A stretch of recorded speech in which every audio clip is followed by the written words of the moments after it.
ആരാണ് ഇതിൽ നായകൻ എന്ന് ചോദിക്കുമ്പോൾ നമ്മളൊരു പുതിയ ആളെന്ന് പറയുമ്പോൾ തന്നെ പിന്തിരിപ്പിച്ചവരാണ്. അത് ചെയ്യരുത്, അതിനുവേണ്ടി ഇറങ്ങരുത് എന്ന് പറഞ്ഞവരാണ് ഒരുപാട്. സങ്കടം വരും ചില കാര്യങ്ങളൊക്കെ കാണുമ്പോൾ. നമ്മുടെ പാലാരിവട്ടം പാലത്തിന്റെ താഴെ പോസ്റ്റർ ഒട്ടിച്ചിട്ടുണ്ട്. പോസ്റ്റർ ഒട്ടിച്ച് ആൾക്കാരങ്ങ് മാറിയിട്ടുണ്ട്. ഓബ്രോണിന്റെ അടുത്ത് പോയി യൂട്ടേൺ എടുത്ത് തിരിച്ചു വരുമ്പോൾ ഞാൻ കാണുന്ന കാഴ്ച, ആ പോസ്റ്ററിന്റെ പശ പോലും ഉണങ്ങിയിട്ടില്ല. വിശേഷം എന്ന് പറഞ്ഞ പേര് എഴുതിയിരിക്കുന്ന പോസ്റ്റർ കീറിക്കളഞ്ഞിരിക്കുകയാണ്.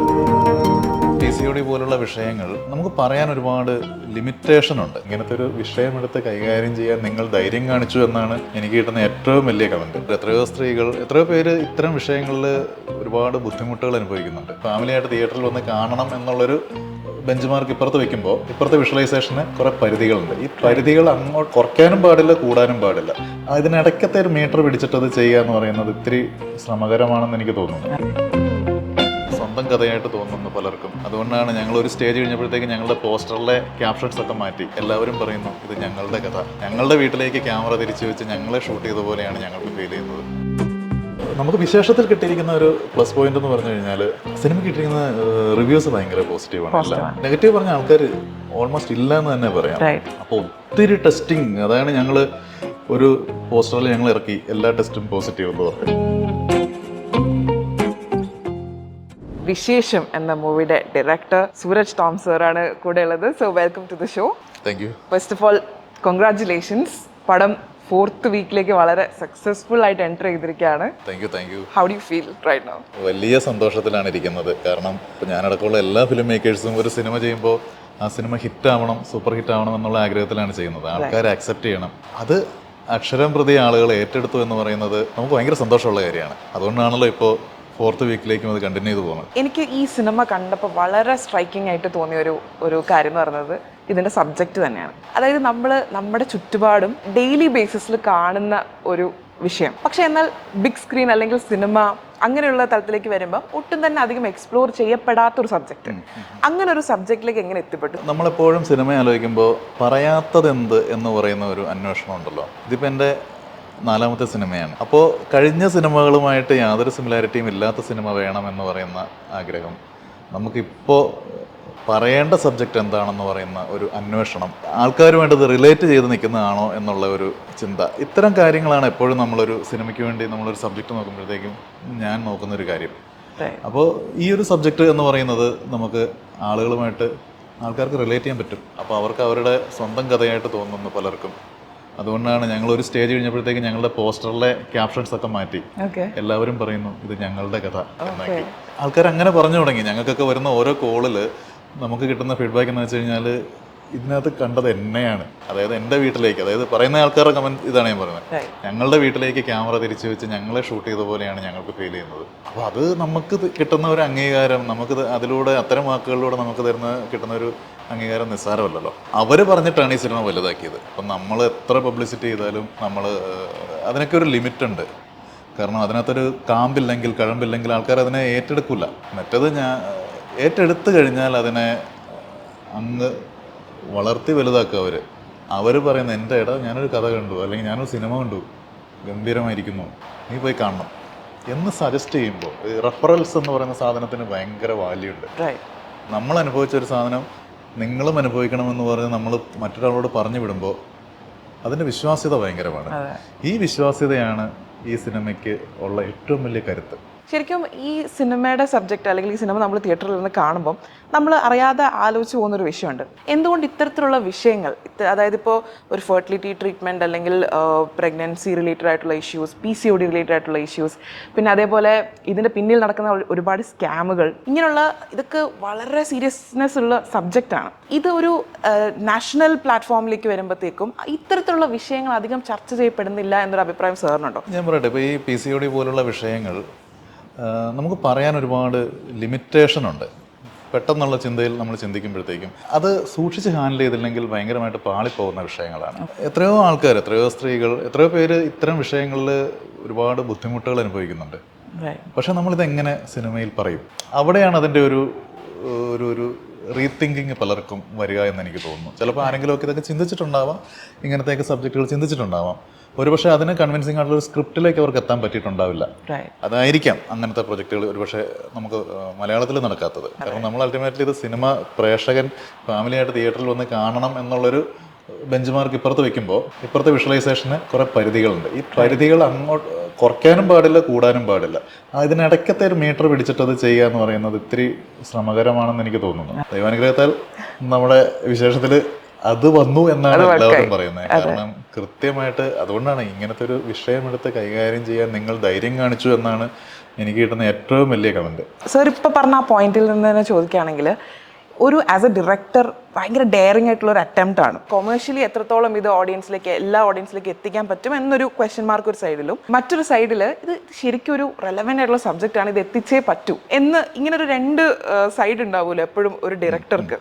അതിൽ നിന്ന് നമ്മളൊരു കൺക്ലൂഷനിലേക്ക് ഓക്കെ ഈ ഒരു കൊമേഴ്ഷ്യൽ ചാലഞ്ചസിനെ ഒക്കെ നേരിടാം എന്നുള്ളൊരു ഡിസിഷൻ എടുക്കാൻ പറ്റുന്ന ഒരു പോയിന്റ് എങ്ങനെയാണ് ശരിക്കും പറഞ്ഞാൽ? നമുക്ക് സിനിമ നമ്മൾ എങ്ങനെ പറയുന്നു, സിനിമയെ നമ്മൾ ഏത് രീതിയിൽ, നമുക്കിപ്പോൾ അതിൻ്റെ ആഖ്യാനത്തിൻ്റെ റൂട്ടുണ്ടല്ലോ, അതാണ് അതിൻ്റെ പ്രധാനം.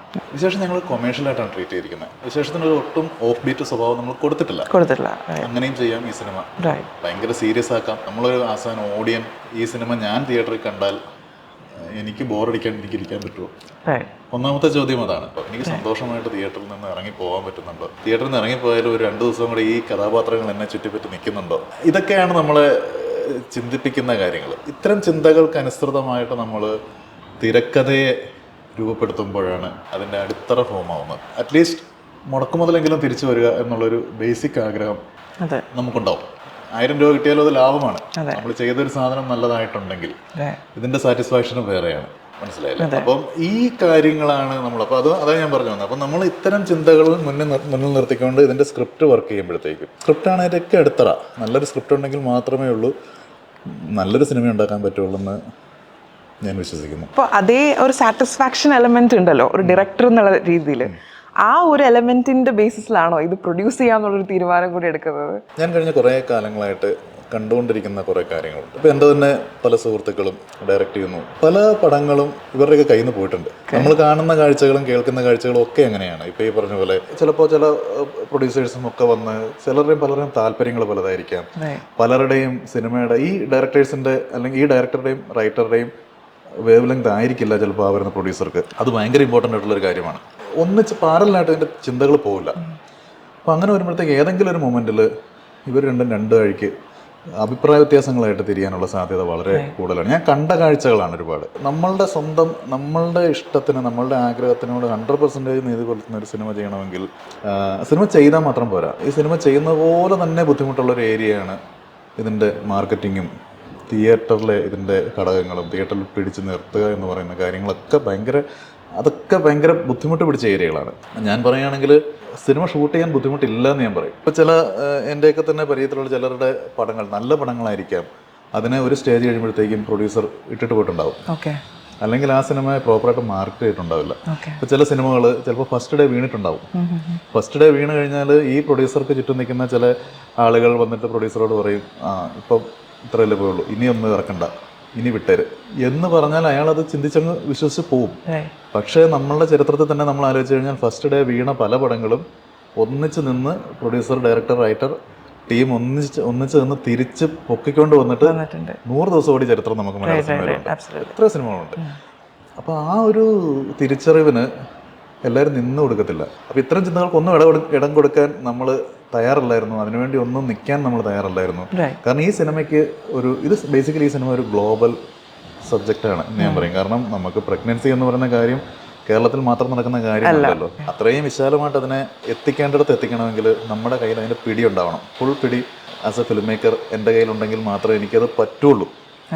ആ ഒരു തിരിച്ചറിവിൽ നിന്നാണ് നമ്മൾ ഇത് പ്രൊഡ്യൂസ് ചെയ്യാം, നിർമ്മിക്കുന്നു. നമ്മൾ തന്നെ നമ്മുടെ ഒരു സിനിമ പ്രൊഡ്യൂസ് ചെയ്യുന്നത് പറയുമ്പോൾ ഒരുപാട് ചാലഞ്ചസ് ഉണ്ടാവുമല്ലോ. ഒരുപാട് ചലഞ്ചസ് ഉണ്ട്. ഒരുപാട് ചലഞ്ചസ് എന്ന് വെച്ച് കഴിഞ്ഞാൽ നമുക്ക് പലപ്പോഴും മുന്നോട്ട് പോകാൻ പറ്റാത്ത രീതിയിലുള്ള നമ്മളെ പിന്നോട്ട് വലിക്കുന്ന ചലഞ്ചുകളാണ് ഒരുപാടുള്ളത്. ഏറ്റവും കൂടുതൽ അത് ഫേസ് ചെയ്യുക എന്ന് പറയുന്നത്, അതിന് ഓരോ ഘട്ടവും കടന്നു കിട്ടുക എന്ന് പറയുന്നത് ഭയങ്കര ശ്രമകരമാണ്. ഒന്ന്, നമ്മൾ ഇതിനൊക്കെ ആവശ്യമായ ഫണ്ട് കണ്ടെത്തണം. നമ്മളെ വിശ്വസിച്ച് നമുക്ക് പലരും പൈസ തരേണ്ടി വരും. നമ്മളുടെ കയ്യിൽ നിന്ന് മാത്രം ഇറങ്ങുന്ന പൈസ ആയിരിക്കില്ല പലരും. എൻ്റെ കാര്യത്തിൽ ഞാൻ കുറച്ച് പൈസ ഇറക്കിയിട്ടുണ്ട്, പക്ഷേ എനിക്ക് ആ പൈസ കൊണ്ട് ഈ പ്രോജക്റ്റ് കംപ്ലീറ്റ് ചെയ്യാൻ പറ്റില്ല. നമ്മളെ സപ്പോർട്ട് ചെയ്ത് നമ്മളുടെ ഈ ഒരു വിഷൻ മനസ്സിലാക്കി നമ്മളുടെ കൂടെ വന്ന ഒരുപാട് സുഹൃത്തുക്കളുണ്ട്. എനിക്ക് സിനിമ നല്ലതാണ്, ഈ കഥ ഞങ്ങൾക്ക് ഇഷ്ടപ്പെട്ടു, ഇത് വർക്കാകും എന്ന് പറഞ്ഞ് കൂടെ പോകുന്ന ആളുകളാണ് എൻ്റെ ബലം. നമ്മൾ ഈ ബലം ഒക്കെ വെച്ചിട്ട് നമ്മൾ ഈ സിനിമ കംപ്ലീറ്റ് ചെയ്ത് നോക്കുക. നമ്മൾ മാർക്കറ്റിംഗിൽ തിയേറ്ററിലേക്ക് ഇറക്കുന്ന മൊമെന്റ് മുതൽ ഒരുപാട് സ്ട്രഗിൾസ് നമ്മൾ ഫേസ് ചെയ്ത് തുടങ്ങും. ഏറ്റവും വലിയ ചലഞ്ച് എന്ന് പറഞ്ഞാൽ ഈ പുതിയ നായകനെ, നമ്മളിപ്പോൾ മലയാള സിനിമ എപ്പോഴും നായകനെ ഓറിയൻറ്റ് ചെയ്താണ് നിൽക്കുന്നത്. അപ്പോൾ തന്നെ ആരാണ് ഇതിൽ നായകൻ എന്ന് ചോദിക്കുമ്പോൾ നമ്മളൊരു പുതിയ ആളെന്ന് പറയുമ്പോൾ തന്നെ സ്റ്റാർ വാല്യൂ എന്നുള്ളൊരു എലമെന്റ് ഉണ്ടല്ലോ അല്ലേ. അപ്പോൾ ഈ ആളെ ആൾക്കാർ പ്രേക്ഷകൻ ഇഷ്ടപ്പെട്ട് തുടങ്ങണം എന്ന് പറയുന്ന ഒരു കടമ്പ നമുക്ക് കടക്കാനുണ്ട്. അപ്പോൾ അങ്ങനത്തെ കടമ്പ കടന്ന് നമ്മൾ കിട്ടി. ഇതെല്ലാം കഴിഞ്ഞ ആളുകൾ തിയേറ്ററിലേക്ക് വരിക എന്ന് പറയുന്ന അടുത്തൊരു കടമ്പയുണ്ട്. നമ്മുടെ ഫാമിലി ഓഡിയൻസ് ഒക്കെ പെട്ടെന്ന് ഫസ്റ്റ് ഷോ അല്ലെങ്കിൽ ആദ്യ ദിവസം നമ്മൾ ആ പടം കണ്ടേ അടങ്ങൂ എന്നുള്ള ആറ്റിറ്റ്യൂഡ് വെക്കാറില്ല. ഫാമിലിക്ക് എപ്പോഴും സിനിമയ്ക്ക് വരണമെങ്കിൽ ഒരുപാട് ചിന്തകൾ ഉണ്ട്. അതിൽ തന്നെ കുറെ പേര് ചില റിവ്യൂവേഴ്സിനെ അന്ധമായിട്ട് വിശ്വസിക്കുന്നു. റിവ്യൂവേഴ്സ് പറയുന്ന റിവ്യൂ അവരുടെ പേഴ്സണൽ ആംഗിളിലാണ് പറയുന്നത്. അപ്പോൾ ഒത്തിരി ടെസ്റ്റിംഗ്, അതാണ് ഞങ്ങൾ ഒരു പോസ്റ്ററിൽ ഞങ്ങൾ ഇറക്കി എല്ലാ ടെസ്റ്റും പോസിറ്റീവ് എന്ന് പറയും. ഒരുപാട് ടെസ്റ്റുകളാണ് ഈ സിനിമ എന്ന് പറഞ്ഞാൽ. സിനിമ നമ്മൾ പരീക്ഷ എഴുതുന്ന പോലെയാണ്. സിനിമ മാർക്കറ്റിലേക്ക് ഇറക്കി കഴിഞ്ഞാൽ നമ്മൾ പരീക്ഷയെ ഫേസ് ചെയ്യുന്ന പോലെയാണ് സിനിമ. റിസൾട്ട് കാത്തിരിക്കുന്ന ഒരു 10ാം ക്ലാസ്സുകാരനെ പോലെ നമ്മളെ പരീക്ഷിക്കാനാണ് എല്ലാവരും വരുന്നത്. അപ്പോൾ നമുക്ക് വിശേഷത്തിൽ കിട്ടിയിരിക്കുന്ന ഒരു പ്ലസ് പോയിന്റ് എന്ന് പറഞ്ഞു കഴിഞ്ഞാൽ സിനിമ കിട്ടിയിരിക്കുന്ന റിവ്യൂസ് ഭയങ്കര പോസിറ്റീവാണ്. ഞങ്ങൾ വളരെ നെഗറ്റീവ് പറഞ്ഞ ആൾക്കാർ ഓൾമോസ്റ്റ് ഇല്ല എന്ന് തന്നെ പറയാം. പേജുകൾ നോക്കിക്കഴിഞ്ഞാൽ ഒരുപാട് പേരുടെ പേജുകളിൽ വലിയ പാരഗ്രാഫുകൾ അവർ എഴുതിയിട്ടുണ്ട് സിനിമയെക്കുറിച്ച്. അവരത്ര മനസ്സ് തുറന്ന് നമുക്ക് ഇത്ര ഒരു സാധനം എഴുതണമെങ്കിൽ എന്തായാലും സമയം പോകും. ആർക്കാണ് ഇപ്പൊ സമയമുള്ളത്? അത്ര അവരുടെ മനസ്സിലത് ടച്ച് ചെയ്തിട്ടുണ്ട് എന്നുള്ളത്. അത്രയും ടച്ച് ചെയ്തിരിക്കുന്നത് കൊണ്ട് മാത്രമാണ് അവർക്ക് അത് അങ്ങനെ എഴുതാൻ പറ്റുന്നത്. അല്ലെങ്കിൽ അവർ എഴുതില്ല. അപ്പൊ ഇത്തരം കാര്യങ്ങൾ ഒരു സൈഡിൽ നമുക്ക് ധൈര്യം തരുന്ന കാര്യങ്ങളാണ്. ഇപ്പുറത്ത് നമ്മൾ മുന്നോട്ട് പോകുമ്പോൾ നമ്മളിപ്പോൾ ഒരു പോസ്റ്റർ ഒട്ടിച്ചാൽ ആ പോസ്റ്ററിന്റെ പശ മാറുന്നതിനുള്ളിൽ അത് കീറിക്കളയാൻ ആളുണ്ടാവും. ഹോർഡിങ് വെച്ച് കഴിഞ്ഞാൽ ഒരു 4 ദിവസം കഴിഞ്ഞാൽ ആ ഹോർഡിങ് കാണൂല, അത് എടുത്തു മാറ്റാൻ ആളുണ്ടാവും. ഇതൊക്കെ നമ്മൾ ഇപ്പുറത്തെ സൈഡിൽ ഫേസ് ചെയ്യുന്ന യാഥാർത്ഥ്യങ്ങളാണ്. അപ്പോൾ എനിക്ക് സങ്കടം വന്നിട്ടുണ്ട്. കാരണം ഞാൻ നമ്മുടെ സെക്കൻഡ് വീക്ക് പോസ്റ്റർ വന്നിട്ട് അത് ഒട്ടിക്കുന്ന ദിവസം ഞാനിങ്ങനെ വണ്ടിയെടുത്ത് എറണാകുളം സിറ്റി കൂടെ പല വഴിക്ക് ഇങ്ങനെ കറങ്ങി ഒരു റൂട്ടിൽ ഞാനങ്ങനെ പോകുമ്പോൾ അവിടെ പോസ്റ്റർ വന്നിട്ടില്ല. ഞാൻ കുറച്ചൊക്കെ അപ്പുറത്ത് പോയി തിരിച്ചിങ്ങനെ കറങ്ങി വരുമ്പോഴത്തേക്കും നമ്മുടെ പാലാരിവട്ടം പാലത്തിൻ്റെ താഴെ പോസ്റ്റർ ഒട്ടിച്ചിട്ടുണ്ട്. പോസ്റ്റർ ഒട്ടിച്ച് ആൾക്കാരങ്ങ് മാറിയിട്ടുണ്ട്. അപ്പോൾ ഞാൻ അവിടെ പോയി തിരിച്ച് ഫ്രണ്ടിൽ പോയി ഒബ്രോണിൻ്റെ അടുത്ത് പോയി യൂട്ടേൺ എടുത്ത് തിരിച്ച് വരുമ്പോൾ ഞാൻ കാണുന്ന കാഴ്ച ആ പോസ്റ്ററിൻ്റെ പശ പോലും ഉണങ്ങിയിട്ടില്ല. പേപ്പറിൻ്റെ അതിൽ വിശേഷം എന്ന് പറഞ്ഞ പേര് എഴുതിയിരിക്കുന്ന പോർഷൻ കീറിക്കളഞ്ഞിരിക്കുകയാണ്. അത് ഞാൻ പറഞ്ഞത് ഒരു സൈഡിൽ കൂടെ ഇങ്ങനെയുള്ള വിധ്വംസക പ്രവർത്തനങ്ങളെല്ലാം നടക്കുന്ന സൈഡിൽ കൂടെ. അപ്പോൾ ഇത് നമ്മളീ കാണുന്ന കാഴ്ച കൊച്ചിയിലെ മാത്രം കാഴ്ചയാണ് എപ്പോഴും. ചെറുതും വലുതുമായ പല ചലഞ്ചസ് അല്ലേ. നമുക്ക് സങ്കടം വരും ചില ചില ചില ചില കാര്യങ്ങളൊക്കെ കാണുമ്പോൾ. എന്ത് ബുദ്ധിമുട്ടാണെന്നൊരു ഒരു സിനിമ ചെയ്യാൻ. അതാണ് യാഥാർത്ഥ്യം. ഇപ്പം ഞാൻ സാറിൻ്റെ ഒരു ഇന്റർവ്യൂവിൽ ഇങ്ങനെ കേട്ടു, you are a man without regrets. അതൊരു ഡയറക്ടർ എന്നുള്ള നിലയിൽ ചിന്തിക്കുമ്പോൾ അതൊരു ഭയങ്കര ബ്ലെസ്സിങ് ആണോ? ആവാം. അല്ല, ഇപ്പം ഞാൻ പറഞ്ഞാൽ ഇപ്പം നമ്മൾ അയ്യോ ചെയ്തതെല്ലാം തെറ്റിപ്പോയി എന്ന് പറഞ്ഞുകൊണ്ടിരുന്നാൽ നമ്മൾ അവിടെ തന്നെ നമ്മുടെ കോൺഫിഡൻസ് പോയില്ലേ. ഞാനൊക്കെ കോൺഫിഡൻസ് ഭയങ്കരമായിട്ട് ഉള്ള ആൾക്കാരാണ്. അത് നമ്മൾ വെറുതെ വരുന്ന കോൺഫിഡൻസ് അല്ല, കോൺഫിഡൻസ് നമ്മൾ ഉണ്ടാക്കുന്നതാണ്. നമ്മൾ ഓരോ ദിവസവും നമ്മൾ തന്നെ ഇതെനിക്ക് പറ്റും, ഐ ക്യാൻ ഡു ഇറ്റ് എന്ന് നമ്മൾ 10 തവണ മനസ്സിൽ പറഞ്ഞിട്ടൊരു കാര്യത്തിന് ഇറങ്ങുമ്പോൾ അങ്ങനെ തന്നെയാണ് ഈ സിനിമ സംഭവിച്ചത്. വിശേഷം അല്ലെങ്കിൽ സംഭവിക്കില്ല. പുതിയൊരു നായകനെ വെച്ചിട്ട് ഇത് അറ്റംപ്റ്റ് ചെയ്യുന്നു എന്ന് പറഞ്ഞപ്പോൾ എന്നെ പിന്തിരിപ്പിച്ചവരാണ്. അത് ചെയ്യരുത്, അതിനുവേണ്ടി ഇറങ്ങരുത് എന്ന് പറഞ്ഞവരാണ് ഒരുപാട്. പക്ഷെ അപ്പോഴും എൻ്റെ മനസ്സിലുണ്ട് ഈ സിനിമയ്ക്കൊരു ഒരു കൗതുകമുള്ള ഒരു പുതുമ കൊടുക്കണമെങ്കിൽ ഇങ്ങനെയൊക്കെ ചെയ്യണം. കാരണം അതുകൊണ്ടാണ് ഞാൻ അങ്ങനത്തെ പരിപാടിയുടെ പിന്നാലെ പോയത്. അത് 100% വർക്കായിട്ടുണ്ട്. ഇപ്പോൾ എൻ്റെ തന്നെ കസിൻസും പല ഫ്രണ്ട്സും ഒക്കെ എന്നെ ഈവൻ ഇന്നലെ കൂടെ കണ്ട ആൾക്കാരൊക്കെ എന്നെ വിളിച്ചു പറഞ്ഞു, അന്ന് ഞാൻ ഇങ്ങനെ ഒരു പരിപാടി ഇതേപ്പറ്റി ഈ സിനിമയെ പറ്റി പറഞ്ഞപ്പോഴത്തേക്കും എനിക്കത് ഇത്രയും ഭംഗിയാവുമെന്ന് അറിയില്ലായിരുന്നു. ഇപ്പം എനിക്കത് മനസ്സിലായി, നന്നായിട്ടുണ്ട്. അപ്പോൾ ഈ പോസിറ്റിവിറ്റി, ഈ കോൺഫിഡൻസ് എന്ന് പറയുന്നത് നമ്മൾ ചെയ്ത് അയ്യോ അത് പാളിപ്പോയി നമ്മൾ 10 തവണ പറഞ്ഞുകൊണ്ടിരുന്നു കഴിഞ്ഞാൽ നമുക്ക് പിന്നെ ഒന്നും ചെയ്യാൻ പറ്റില്ല. എനിക്ക് തോന്നുന്നു സാറിന്റെ സെറ്റിൽ സറൗണ്ട് ചെയ്തിരിക്കുന്ന ആൾക്കാർക്കായിരിക്കും ഇതിന്റെ ഏറ്റവും കൂടുതൽ അഡ്വാൻറ്റേജ്. അത് ഭയങ്കര കാര്യമാണ്. ഇപ്പം നമ്മളിപ്പോൾ സെറ്റിൽ വന്നിട്ട് ഇപ്പം ഞങ്ങളുടെയൊക്കെ സെറ്റിൽ വരുന്നിടത്ത് ഇപ്പം എൻ്റെ സെറ്റിൽ വരുന്ന ഓൾമോസ്റ്റ് ഞാൻ ബേസിക്കലി ആർട്ട് ഫിലിം മേക്കറാണ്. അപ്പോൾ ഞാൻ ഒരുപാട് ഇപ്പോൾ സിനിമ 4 ചെയ്തിട്ടുള്ളെങ്കിൽ ഞാൻ ഒരുപാട് പരസ്യങ്ങൾ ചെയ്യുന്നുണ്ട്. അപ്പോൾ നമുക്ക് ആക്ച്വലി ഒരു മാസത്തിൽ 1-2 തവണ നമ്മൾ സെറ്റിലാണ് എപ്പോഴും, ഷൂട്ട് നടക്കുന്നുണ്ട് എപ്പോഴും. നമ്മുടെ സെറ്റ് ശാന്തമാണ്, കാരണം അങ്ങനെ നമ്മൾ അങ്ങനെ കീപ്പ് ചെയ്യുന്നുള്ളൊരു ഗുണം ഞാൻ കാണുന്നത്, നമ്മൾ ഭയങ്കര ടെററായിട്ട് അവിടെ നിന്ന് കഴിഞ്ഞാൽ എനിക്കറിയില്ല ആരും അടുക്കില്ല ചിലപ്പോൾ നമ്മളോട്. അവരുടെ സൈഡിൽ നിന്നൊരു ചിലപ്പോൾ എന്നേക്കാൾ നന്നായിട്ട് ഒരു കാര്യത്തിനൊരു ചിന്ത വന്നിട്ടുള്ള ഒരാളുണ്ടാവും അതിനകത്ത്. പുള്ളിക്ക് തോന്നുന്നു പറയണമെന്ന് കാണും, പക്ഷെ പറഞ്ഞാൽ എന്തായിരിക്കും അവസ്ഥ, പുള്ളിയെ ചീത്ത പറയുകയോ പൊട്ടിത്തെറിക്കുകയോ എന്ന് കരുതി പുള്ളി വരില്ല. അങ്ങനത്തെ ഒരു സിറ്റുവേഷൻ വരുമ്പോൾ നാണക്കേടാവുമല്ലോ പബ്ലിക്കലി. അപ്പോൾ ഞാൻ കേട്ടിട്ടുണ്ട് ചില സെറ്റിലൊക്കെ ചിലർ ഭയങ്കര ഭയങ്കര ടെററായിട്ട് നിൽക്കും. ഒന്നെന്തെങ്കിലും ഒരു അഭിപ്രായം പറഞ്ഞാൽ പബ്ലിക്കലി സൗണ്ട് എടുത്ത് അതിനെ എതിർക്കുമ്പോൾ എന്തുമാത്രം മുറിവുണ്ടാവും, അയാൾക്ക്. ആ ഒരൊറ്റ ഇൻസിഡന്റ് മതി, അയാൾ വളരില്ല പിന്നെ മുന്നോട്ട്, ഇയാളെ ശപിച്ചിട്ട് പോവുകയും ചെയ്യും. എന്തിനാണ് അങ്ങനത്തെ ഒരു സിറ്റുവേഷൻ വരുന്നത്? നേരെ മറിച്ച് നമ്മളോട് ഒരാളൊരു നമ്മുടെയൊക്കെ സെറ്റിൽ എല്ലാവരും ആർക്കും വന്ന് എന്ത് വേണമെങ്കിലും പറയാം. എൻ്റെ അടുത്ത് വന്നിട്ട് ഇവിടെ വന്നിരുന്നു, ചേട്ടാ ഇങ്ങനെ ഒരു പരിപാടി എന്താ തോന്നുന്നത്, ചെവി വന്ന് പറഞ്ഞാൽ നമ്മൾ അയാൾ അത് കൊള്ളാം, നീ ആ സാധനം ഒന്നുകൂടെ ഒന്ന് ഡെവലപ്പ് ചെയ്യും എന്ന് പറഞ്ഞു വിടും ഞാൻ. എന്നുവെച്ചാൽ ഇത്രയും നമ്മൾ കോൺട്രിബ്യൂഷൻ എടുക്കാതിരിക്കേണ്ട ഒരു കാര്യമില്ല, കാരണം നമുക്ക് കോൺട്രിബ്യൂഷൻസിലൂടെ വളരാൻ പറ്റുള്ളൂ. പല തലത്തിലുള്ള ആൾക്കാരെ കൺട്രോൾ ചെയ്യേണ്ട ഒരു ആവശ്യം കൂടി ഡയറക്ടറുടെ ആണല്ലോ. അപ്പം ആ ഒരു സിറ്റുവേഷൻ വരുമ്പോൾ ഇതൊരു കുറച്ച് ബാലൻസ് ചെയ്യാൻ കഷ്ടപ്പാട് വരുമോ ഇങ്ങനൊരു? ഇല്ല. നമുക്ക് നമ്മൾ ചെയ്യുന്ന കാര്യത്തിന് ഓവറോൾ നമുക്കൊരു കൃത്യമായ ധാരണയുണ്ടെങ്കിൽ നമുക്ക് വേണ്ടാത്തത് എന്ത് ഇതിനകത്ത് ഇപ്പോൾ ഒരു സീൻ എടുക്കുമ്പോൾ തന്നെ ആ സീനിൽ എന്ത് വേണ്ട എന്ന് നമുക്ക് വളരെ വ്യക്തമായ ധാരണയുണ്ടെങ്കിൽ അത് ബുദ്ധിമുട്ട് വരില്ല, ഈ കൺട്രോൾ ഉണ്ടാവും.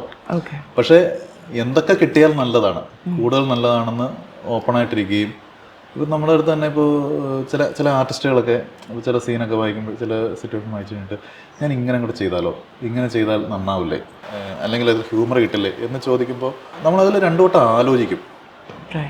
കാരണം അവരും കൂടെ ആ പ്രൊജക്റ്റിലേക്ക് അത്ര ഇൻവോൾവ് ആയതുകൊണ്ടാണല്ലോ അവർക്കത് പറയാനും ഉള്ളൊരു മനസ്സ് വന്നത്. അപ്പോൾ അവർ പറയുന്ന ആ സാധനം ഇതിൽ വന്നാൽ അത് ആ ടോട്ടൽ സീനിൻ്റെ ഫ്ലോയെ ബാധിക്കുമോ, ആ സീനിൻ്റെ മുമ്പിലുള്ള സീനും അതിന് ശേഷമുള്ള സീനും ഈ ക്യാരക്ടറിൻ്റെ ഒരു പോക്കും, ഈ ക്യാരക്ടർ പറയേണ്ടാത്ത ലെവലിലുള്ള ഒരു വർത്തമാനമാണോ അത് എന്ന് നമുക്കൊരു ഫ്രാക്ഷൻ ഓഫ് സെക്കൻഡിൽ നമ്മുടെ തലയിൽ കൂടെ ഒരു ചിന്ത പോവും. ആ ചിന്ത പോയിട്ട് ചേട്ടാ സാധനം കൊള്ളാം, പക്ഷെ നമുക്കതൊരു ഇതിൽ പിടിക്കണ്ട, നമുക്ക് ഇതിനകത്ത് അത് വന്നാൽ ശരിയാവില്ല എന്ന് വളരെ കാര്യമായിട്ടത് പറഞ്ഞു കഴിഞ്ഞാൽ ആണല്ലേ എന്നാൽ വേണ്ട, ഓക്കെ, അതവിടെ തീർന്നു. ഇനി അതിനകത്ത് നല്ലത് എന്തെങ്കിലും ഉണ്ടെങ്കിൽ നമുക്ക് എടുക്കുകയും ചെയ്യാം. അപ്പോൾ ഈ കൺട്രോൾ ഒരിക്കലും നമ്മൾ സ്ട്രിക്റ്റ് ആയിട്ട് നിന്നാൽ വരുന്ന ഒരു സാധനമൊന്നുമല്ല, സ്നേഹിച്ചേ കൺട്രോൾ ചെയ്യാൻ പറ്റുള്ളൂ. അതിന്റെ പേരിലൊന്നും കൺട്രോൾ പോകുന്ന ഞാൻ വിശ്വസിക്കുന്നില്ല. ആരും തലേക്കറാനും വരില്ല, എല്ലാവരും കൂടെ നിൽക്കും. നമുക്കൊരു ക്രൈസിസ് വരുമ്പോഴേ നമ്മളത് മനസ്സിലാവുള്ളൂ. മറ്റേത് നമ്മൾ ഭയങ്കര ഭീകരനായിട്ട് അവിടെ വന്നു കഴിഞ്ഞാൽ ഒരു ക്രൈസിസ് വന്നു കഴിഞ്ഞാൽ ഇവരെല്ലാം ഒറ്റപ്പെടുത്തും.